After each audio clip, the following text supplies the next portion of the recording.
Hello, everyone, and a warm welcome to our session on implementation.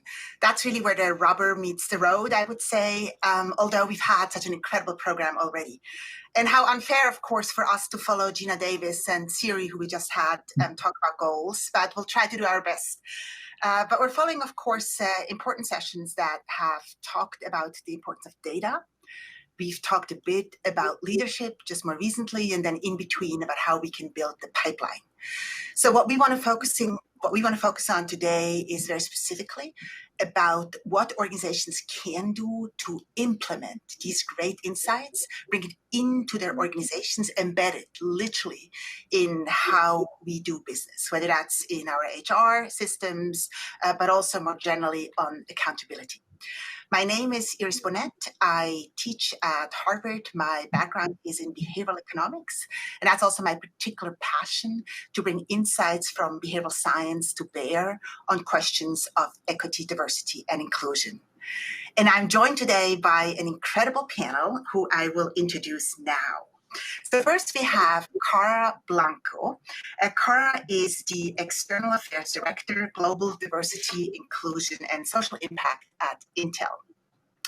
She's also a fellow at the Aspen Institute and is happy today to present not just Intel, but also the Alliance for Global Inclusion, focused on advancing diversity, equity, and inclusion industry outcomes through collaboration. Carla is passionate about human potential and is the best-selling author of Unleash Your Career Potential. Welcome, Carla. I'm going to next go to Scott. Scott Techcom is the people team lead at Snap and previously served in several positions responsible for the company's human resources, recruiting tools, awards, compensation, development. He and his wife live in Los Angeles. They love to cook together, which I thought was lovely, Scott. And gets even more lovely, spend time with their 5-year-old identical twins. And Scott reports that they keep them endlessly entertained and constantly remind them that human beings are capable of extraordinary things. This is, of course, what we're here to do today. Next guest is Jerry Guerrero. Thank you, Jerry, for joining us. Jerry is a global DEI leader. Currently, he's at Roku. He has a track record of influencing change across a broad range of DEI topics in different countries and across various industries. And he continuously shares his experiences to help others in the DEI space. Another passion I think that we all share, that we all want to learn from each other. He's a native Houstonian, and he and his partner love to travel the world and experience new cultures and cuisines. What can I say? I think that cooking becomes a topic here for us. Jarvis Sam, warm welcome. Jarvis is the Chief Diversity, Equity, and Inclusion Officer at Nike, and recently was named Forbes 30 Under 30 in sports. And I had to read that twice, Jarvis, because that's not what I thought of you initially, that you're so involved in sports, but you are. And he as well, Portland's Business Journal 40 Under 40. In his current role, he oversees a team of people focused on driving diverse representation, inclusive leader and social justice education, professional development, and the ecosystem of promoting and creating a culture of belonging inside and outside of Nike. Well, I'm so honored to be joined by all of you, and we want to start off with a number of questions, but I also want to warmly invite our audience to please send us your questions. You have a bottom at the kind of below what you see on the screen immediately in front of you. So with that, let's jump right into this maybe potentially somewhat thorny question of accountability. And clear to all of us, and has come up on various panels before, incredibly important to think about governance structures in our organizations. So now with that, I'm going to turn to Carla. Can you tell us a bit more how you and your organization are thinking about that question of accountability? Thank you, Iris, and thank you, Snap, for this space for all of us. And we have listening throughout the day about how important it is to set up metrics, goals, and accountability. And for that, transparency is key. At Intel, our diversity executive committee is led by our Chief Diversity and Inclusion Officer, but we also have our CEO and a Chief People Officer sitting on that committee, as well as representative from the board. So when you integrate diversity, equity, and inclusion across the business strategy, you track and connect that also with accountability, recognition, you really advance on goals. In 2018, Intel achieved UL representation for URM populations because in 2015 we set up goals and we were targeting 2020. And that happened that you accelerate results when you get those goals and you track setting up the metrics for that. So this is integrated not only in strategy, but also by business units, and that is key across. So in terms of recognition and accountability, it goes across the board. So not only impact executive bonuses and economic, it has an economical impact on executives, but also in all employees. So that's why it is really important the integration of those strategies at systems and in culture. Yeah, no, thank you for sharing this. I think you just mentioned kind of two very key components here, right? One is breaking this down for the various businesses. It can't be just high level, have to break it down. And of course, you also mentioned the question of incentives. Scott, can I to weigh in a bit on, tell us a bit more about how that works at Snap? Yeah, thanks. I really appreciate the question. I think this is one of the trickier questions in this space is, how do you create good strategic alignment, measure outcomes, and then of course hold people accountable. And I think our point of view has just become that you treat this topic, DEI, like any other topic in your P&L. And that means that we build a discussion around DEI and DEI OKRs into our strategic planning process, which is a company we've just wrapped up. We make sure that there are clear OKRs for the results that each of the business leaders are trying to drive. We have QBRs to track progress and have discussions around issues that are challenging or aren't tracking in the direction that we want, and then obviously take action to make sure that we're making the progress that we desire. And so there's just like we manage any other part of our business, we're trying to institutionalize the infrastructure that makes this a real business imperative. And I think we obviously have a long ways to go in doing that, but we have a really good framework and can learn from the ways we do other things at Snap. I think the other thing that's interesting in this space is just the financial regulators are becoming more interested in these topics. So getting ahead of a conversation around board representation and governance and accountability is, I think, becoming increasingly important for heads of people team and members of the various board committees that are accountable for these spaces. So, in the context of having a component of an executive pay program that links pay outcomes, reward outcomes to contributions towards DEI strategies, having a really robust ongoing conversation with your compensation and management committee, I think becomes a very beneficial mechanism for, not just transparency, but also accountability at the most senior levels of the company. And so, I think there's just lessons for how we manage the rest of our business that we can be applying here. And it takes a lot of hard work and a lot of time to get these to be as robust as the rest of the things that we do inside companies.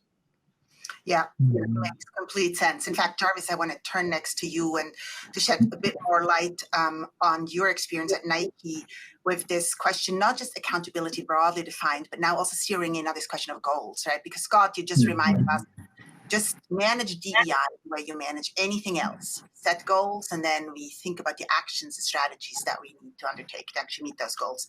What does that look like at Nike? And maybe you can shed even a bit more light on what exactly you track and for whom.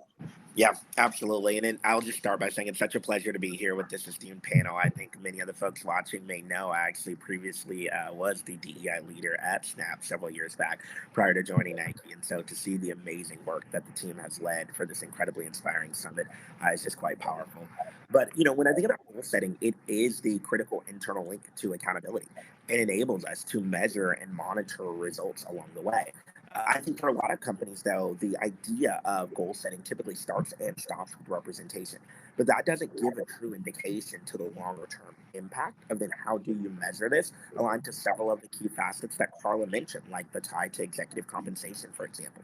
So for us, we wanted to focus along the strategically aligned pillars that we established within our broader DE&I strategy, of which there are four: representation, education, development, and community, with the goal of understanding an ecosystem. When we speak to both internal and external results, it's how are we making progress in the space of equity and inclusion for consumers, for our employees, connected to the brand and product, and then, of course, for several of our signature athletes that play a critical role in this conversation.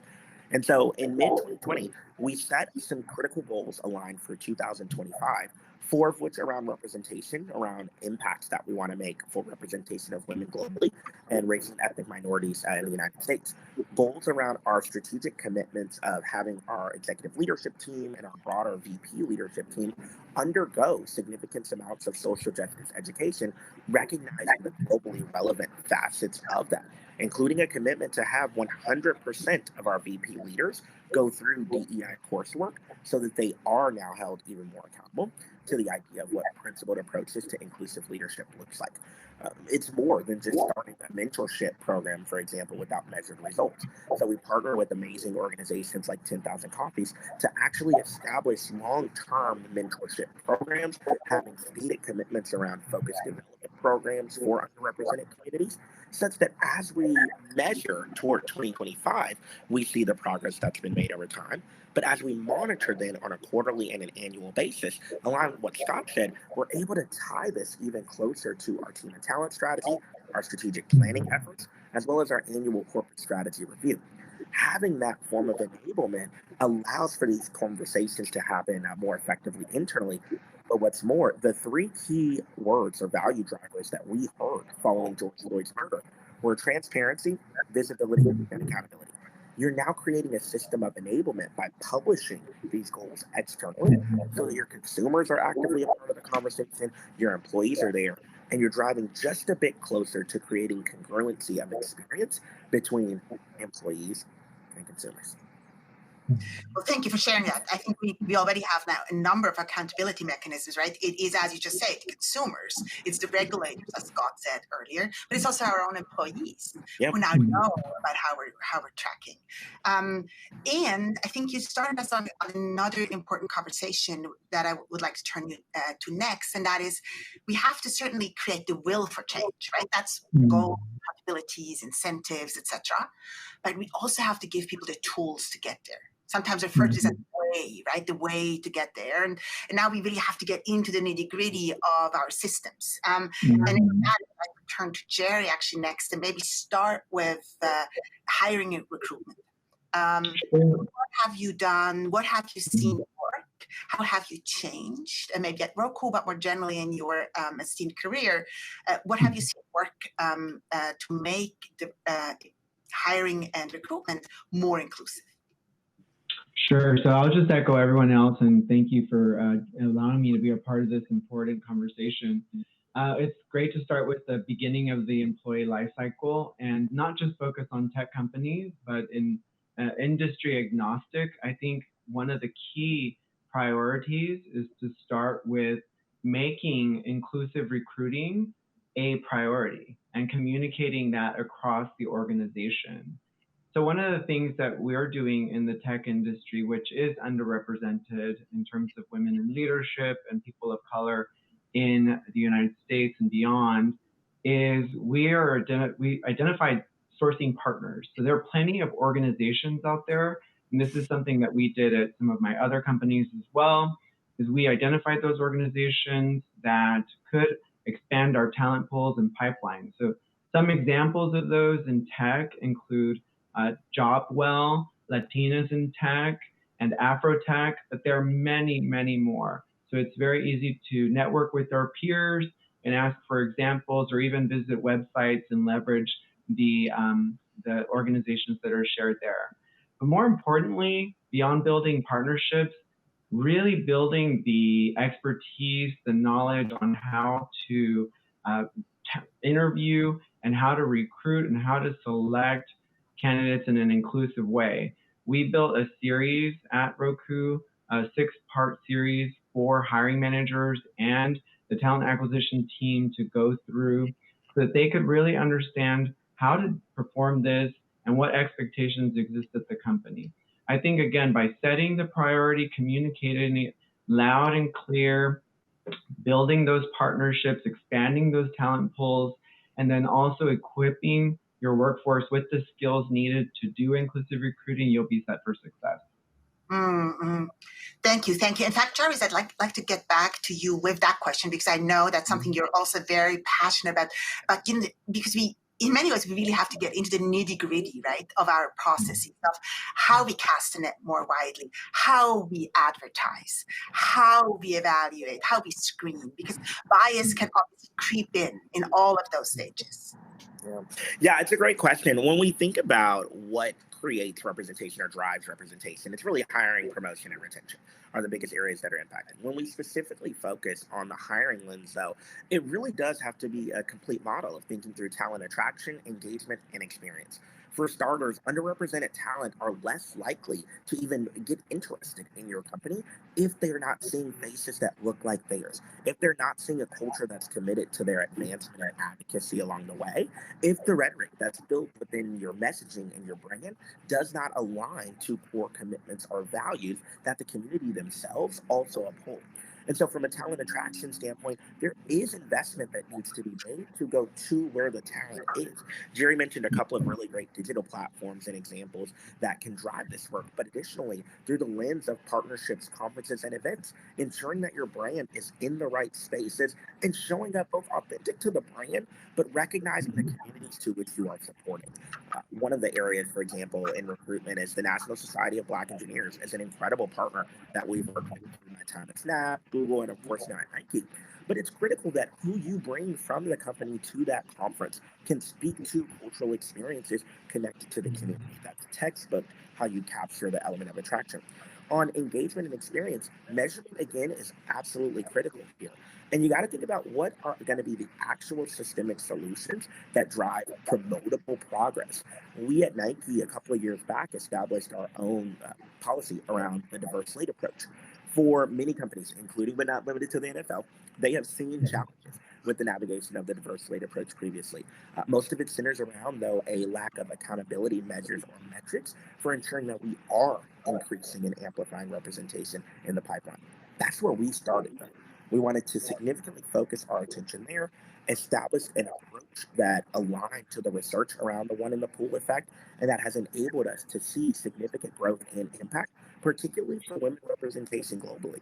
What initially started as a U.S.-focused agenda, though, has enabled global expansion, where our EMEA teams now have their own version of the diverse slate approach that's aligned to, key cultural, legal, and policy-based measures that are specific to the region. But that's the goal, is as we're developing these new approaches in talent acquisition, ensuring that we're doing so in a way that feels deeply localized from an attraction, engagement, and experience standpoint, and not just a translatable approach that's used here and attempting to be applied there. And then figuring out along that journey what's working and what's not working. It's the essence of monitoring. And it's okay if you have a couple of failed cases. It's finding how do we create solutions that attempt to resolve bias or at least mitigate it along that journey. I love that so much. I mean, that's so my mantra. What works that we really have to A/B test more also in DEI, human resource management, to really understand what's working and what isn't working. In fact, this is related to a question that just came in that I just like to ask everyone here. What role does AI play in your recruitment efforts? Do you use it, predictive analytics for screening? Do you not use it? How are you thinking about AI? Well, I can start there.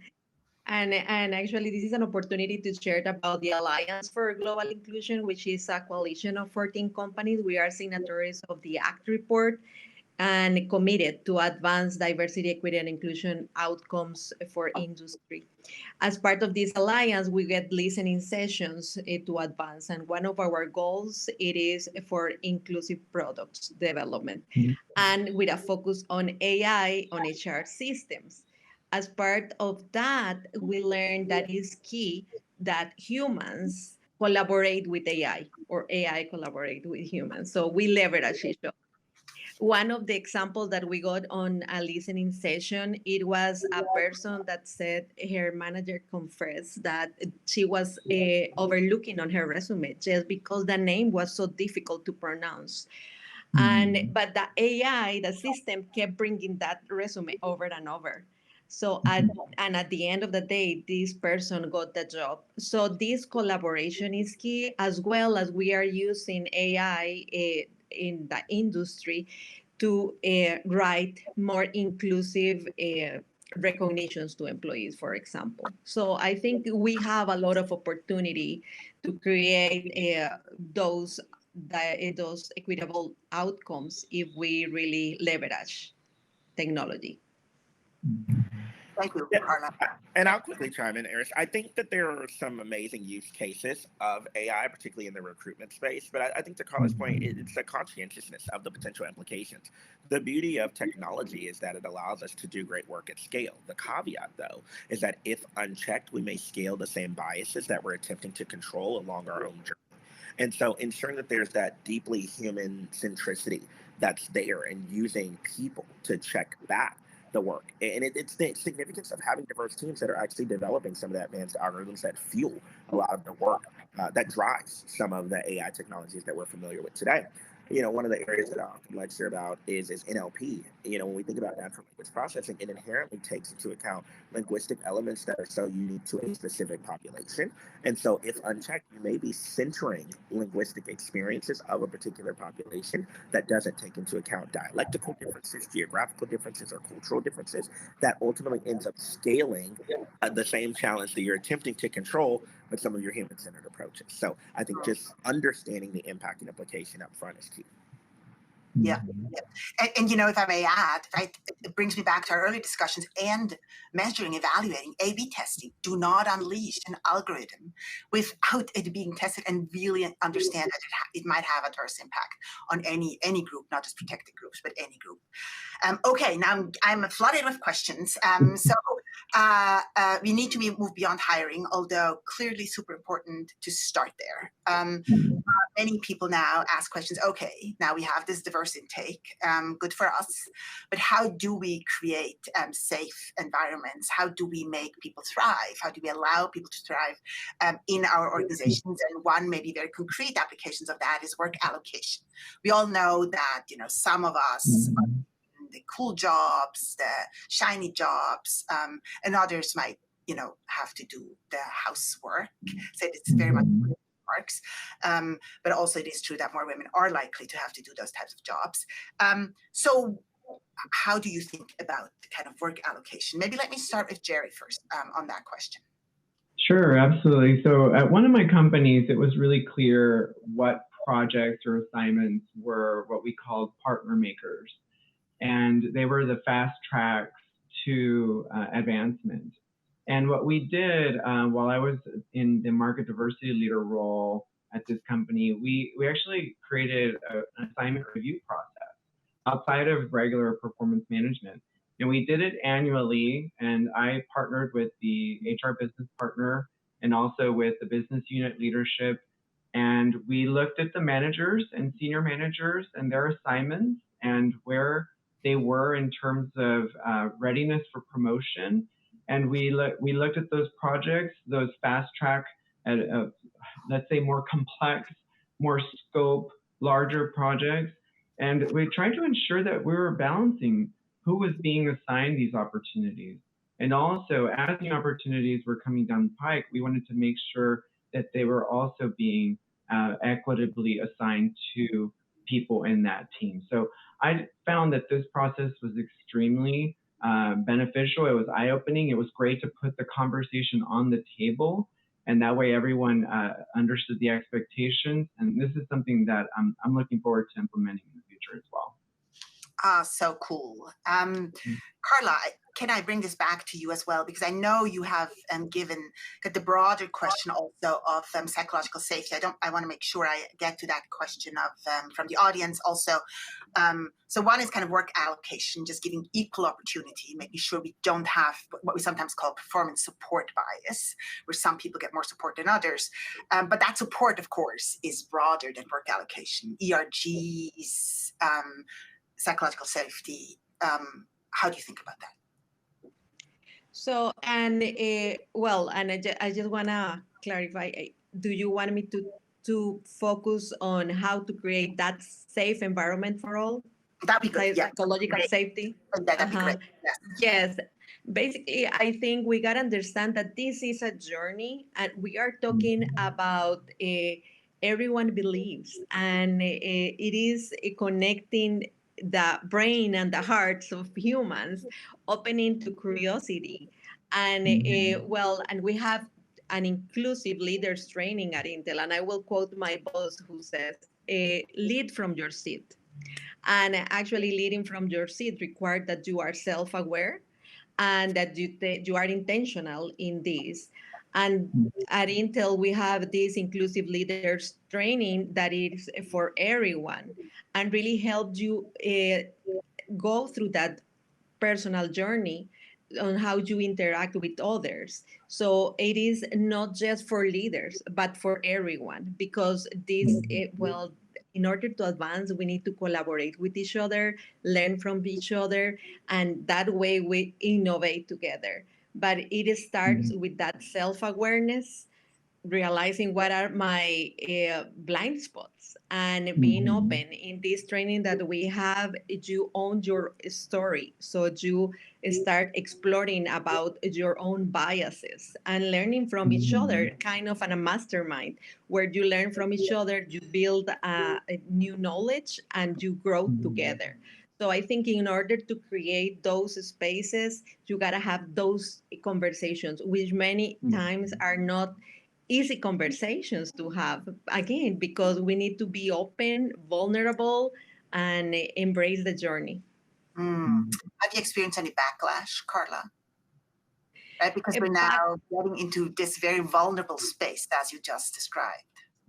Yes, well, that is part of humanity, and we are talking. This is I think we have, as humans, we make mistakes, and we need to be okay with making mistakes, and understanding that we are coming from a good intent, and as a receiver of a situation or of a message, if I come from that understanding that we are trying to grow together, I think it is okay also. And people embrace, and again, just be curious about each other, and you will get into those situations that are so uncomfortable, but also you learn so much whenever you make those mistakes, and the other person helps you understand and grow.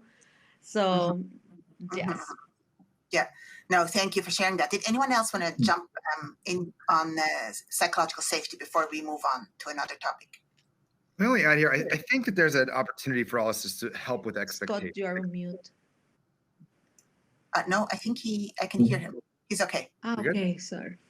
As I think about this topic, particularly around, we sort of talked about recruiting, and I think eventually we're going to talk about performance management. I just think this whole space about making sure expectations are clear so we can reduce that response is so critical. And it used to be interviewing used to be like a gauntlet, and I don't think we need to make it like that. Like, people should understand what they're walking into. So when we publish guides to candidates to help them understand the journey they're going to go on, or we're talking about performance and we're helping people understand what they can expect and how feedback's expected to be delivered. And then, of course, when we're consistent about those things, we can begin to reduce the threat response and just help people become more comfortable with what's coming at them, and so that it doesn't have to be a surprise and it doesn't have to be a challenge. People can be prepared, and then they have the opportunity to let their abilities flourish in an environment where the expectations have been set and they're clear. And I don't know that we always do a great job of that all the time. And the more mystery we can take out of, particularly on the people side, our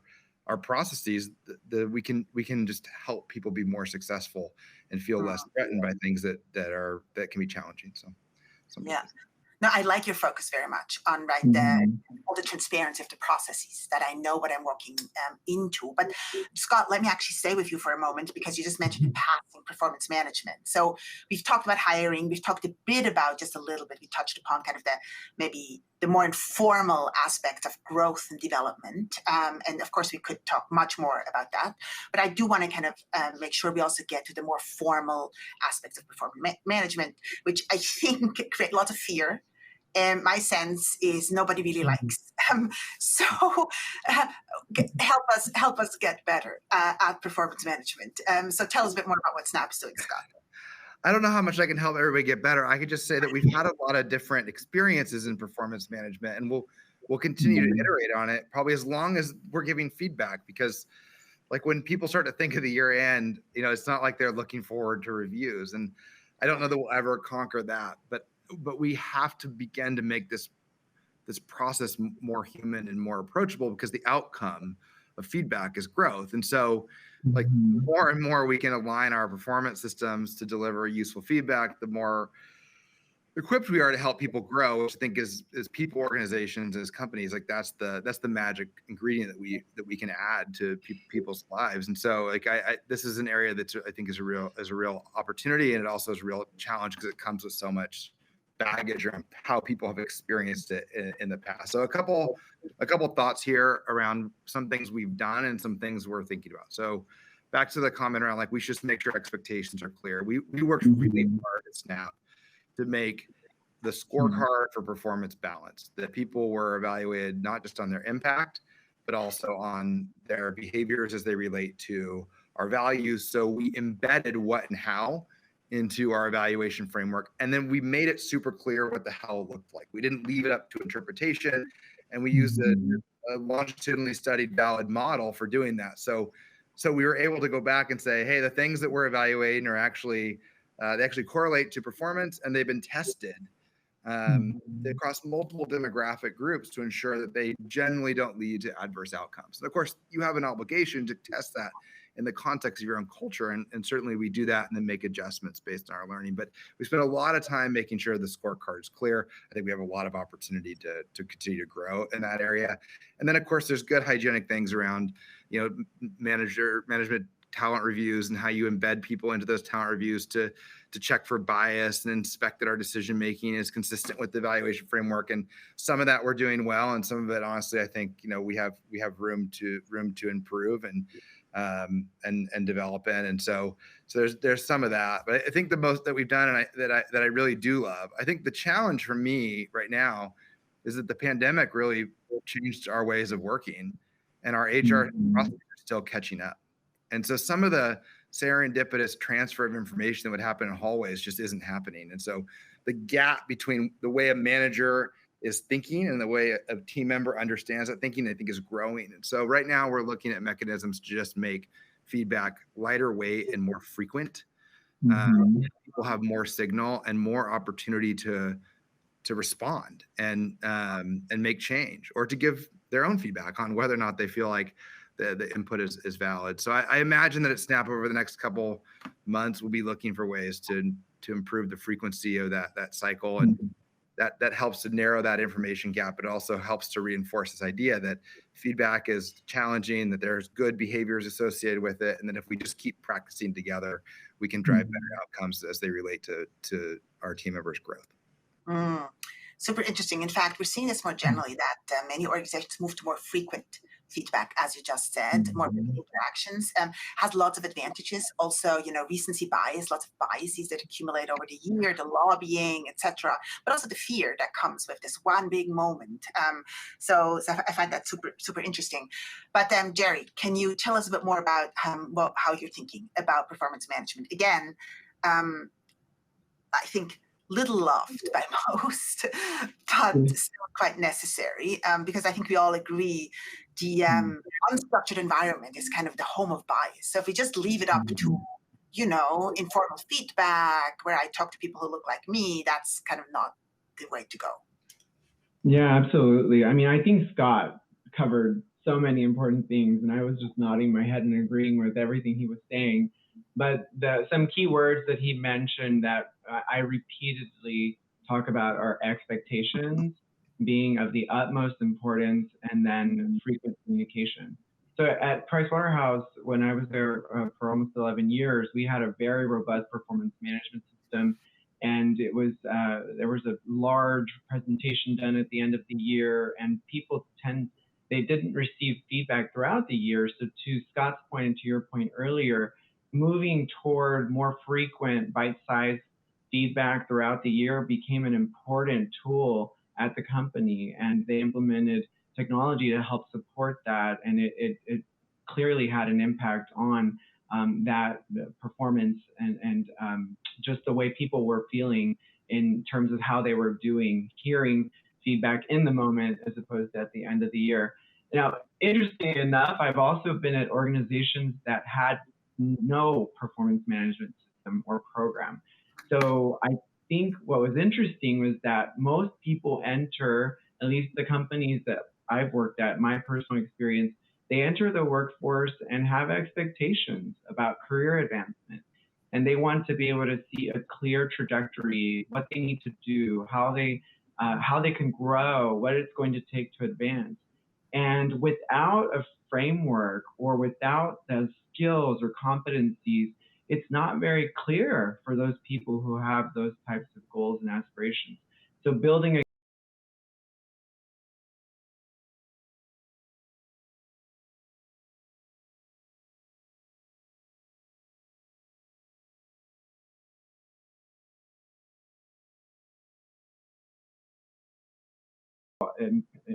important in order to have a successful performance management program.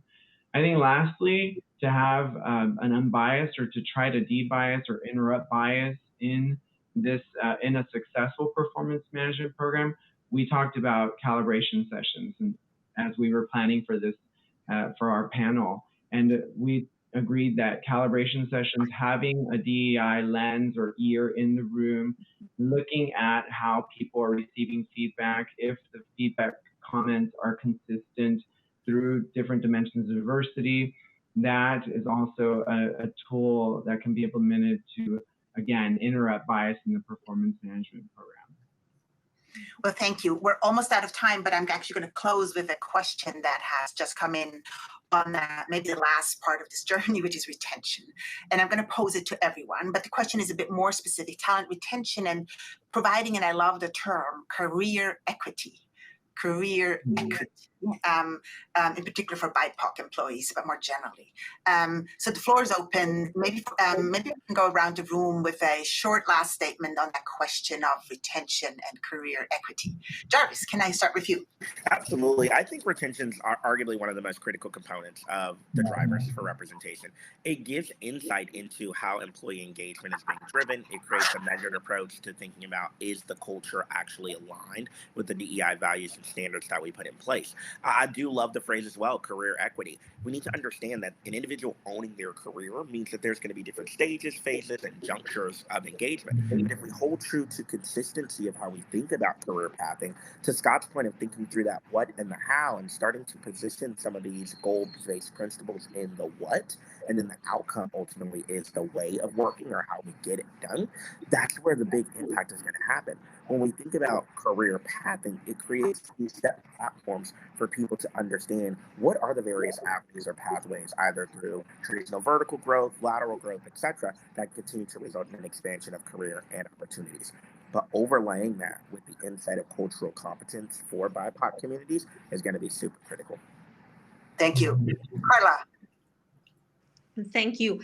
Well, for that, the calibration sessions that we were talking about performance also plays here, because we talk about talent and what are the aspirations of that talent and how we can create opportunities for that talent so that we can retain that population, well, in general, all the talent, that we can retain employees and help them advance on their careers. But we need to recall that we are the owners of our career. We are the CEO of our lives and careers, so that we need to take a proactive approach to partner with our leaders. So because if I don't tell the leaders where I want to be, they cannot help us. So that partnership between managers, leaders, and employees is key to advance all employees.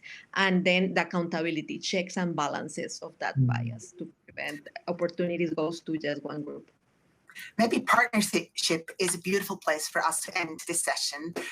Thank you for being my partners on this panel. Thank you for the path-breaking work that you're doing. Thank you to SNAP for hosting us today. And it was just an enormous pleasure to work on the ACT report with all of you and to have you here today. Thank you.